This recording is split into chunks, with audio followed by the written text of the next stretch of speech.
سلام سلام كبرات تختاتلتي كمي تصنحو حجي دما ناي تشيلسي كمي عينت مدلوات يما كايدهم دلو انت عينت تاكتيك صوتا يم كايدو حراي سوري بزعبا تشيلسي انتي تبلنا اشي هوازينو تشيلسي بزعبا تشيلسي ابزي ابزا 11 عمت 11 تشيلسي ينا خنصبه مالتي تا وريس عمت استبالت زحلفت عمت يعني رانا تشيلسي خم نفلطو نمودأ زخبدتهم كتبلو تخليخا أبز حجي يرمو زلو لوطታት ግን ካብ ሰልጣን ጀሚርካ ስጋዕ ማእኸል ስኳድ ስጋዕ ቦርድ ኩሉ ዝተገበረ ለውጣት ዕውት ኮይኑ ስምዓካ ንምንታይ ትልካኒ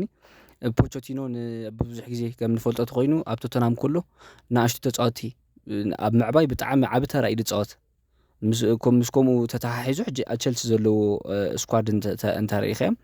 ብኣቨሬጅ ክትሪኦ ከለኻ ካብ 22 ስጋዕ 26 ይዝብልና ቸልሲ ፖቾቲኖ ያሃንጻ ኣሎ ክንብል ንኽእል ኢና ኣብዚ ምጅማር ዓመት ውድድር ኣብቲ ናይ ምሕዝነታዊ ፀወታታት እንተሪእና ኣብታ መጀመርታ ምስ ዌስትሃም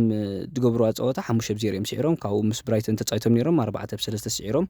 ምስ ኒውካስትል ተፃዊቶም ነይሮም 1-1 ወፂኦም ምስ ፉልሃም 2-0 ስዒሮም ምስ ዶርትመንድ ተፃዊቶም ከዓ 1-1 ወፂኦም ማለት እዩ ካብታ ናይ ዓመት ቸልሲ ዓቢ ለውጢ ከም ዘለዋ እዛ ሓዳሽ ቸልሲ ናይ ፖቾቲኖ ወላ ሓንቲ ሕቶ ይብሉን ሩድ እዩ ኣብዚ ሕጂ ምስ ዕድላት ተተሓሒዙ ግን ምስ ዝቐኒ ኮንዲሽን ናይ ቸልሲ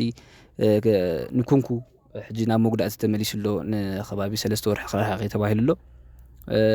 ምስ መምጻእ ሓድሽ ስትራይከር ጃክሰን ወይ ከዓ ምስ ምፍናው ገዳይም ተጻወቲ ናይ ቸልሲ ተተሓሒዙ ዓብ ስራሕ ይጽበየሉ ንፖቾቲኖ ግን ሓያል ቸልሲ ከም ንርኢ ኣነ ተስፋ ገብር ማለት እዩ ብዮም ናይ መጀመርያ ፀወቶም ናይ ፕሪሚየር ሊግ ምስ ሊቨርፑል ብምዃና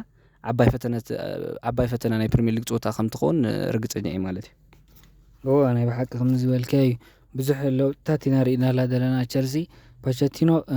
ንኣሽቱ ፀወታ ኣብ ምዕባል ዝፍለጥ ኣሰልጣኒ ኣብ ቶተንሃም እውን ሰሪሕሉ ማለት እዩ ኣብ ብናይ ፒኤስጂ ስርሑ ክንፈርደሉ ኣይግባአናን እዩ ምክንያቱ ኣብ ፒኤስጂ ናይ ብሓቂ ስም ዘለዎም ተጻዋቲ ብኩሉ መምርሒ ናይ ኣሰልጣኒ ክኸዱ ዘይክእሉ ተጻዋቲ እዮም ነይሮም ማለት እዩ ብዓብዪ ከዓ እቲ ወናኒ ፒኤስጂ ኣብ ጣልቃ ኣትዩ ኣብቲ ናትካ ውሳነታት ውስነሉ ኣጋጣሚታት ነይሩ ሕጂ ቸልሲ ተማሓይሻ ክትቀርቢ ድብል ግምት ኣለና ማለት እዩ ነዚ መስል ናይ ሎም መደብና የቐኒልና